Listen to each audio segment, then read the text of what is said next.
লক্ষ্মীপুরে বাড়ছে আত্মহত্যার প্রবণতা। পারিবারিক অশান্তি, সামাজিক বিরোধ কিংবা হতাশা থেকে প্রতিনিয়ত আত্মহননের পথ বেছে নিচ্ছে নারী পুরুষ। গত 5 বছর জেলায় 725 জন মৃত্যুর পথ বেছে নিয়েছেন। গড়ে প্রতি বছর অস্বাভাবিক মৃত্যু হয়েছে 145 জনের।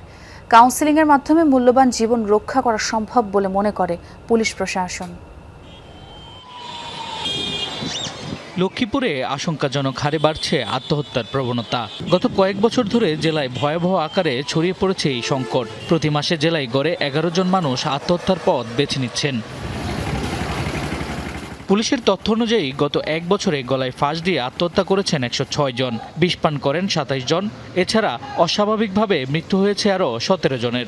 গত 5 বছরে আত্মহননের পথ বেছে নিয়েছে 225 জন, যাদের বেশিরভাগের বয়সী 14 থেকে 60 বছরের মধ্যে।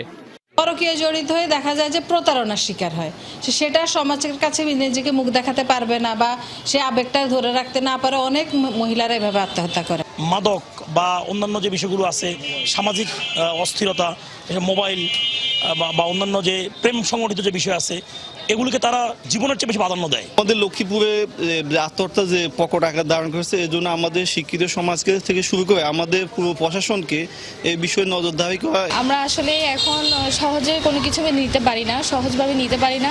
সমস্যার সম্মুখীন হলে সেটা সমাধান না করে সেটা নিয়ে বেশি পরিমাণে চিন্তিত থাকি। আত্মহত্যার প্রবণতা বৃদ্ধির পেছনে যৌতুক, পারিবারিক নির্যাতন, দাম্পত্য জীবনের জটিলতা, অর্থনৈতিক সংকট সহ সামাজিক নানা সমস্যাকে দায়ী করছেন বিশেষজ্ঞরা। নৈতিক অবক্ষয়, মোবাইলের আসক্তি, প্রেম গঠিত কারণ, অথবা তার জীবনের প্রতি যে মূল্য থাকার কথা সেই মূল্যের অনুভব না করার কারণে আত্মহত্যার প্রবণতা বাড়ছে। কিশোরী বাচ্চা আমাদের অনেক সমস্যা থাকবে, তাই বলে আত্মহত্যা তো কোনো সমাধান না।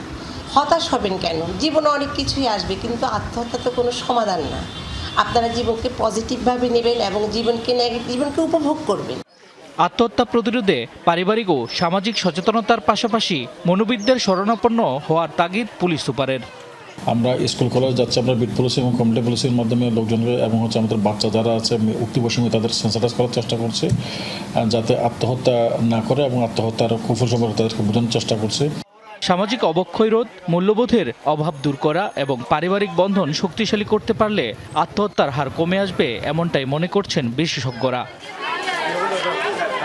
শামস তাবরিজ উচ্ছ্বাস, যমুনা নিউজ।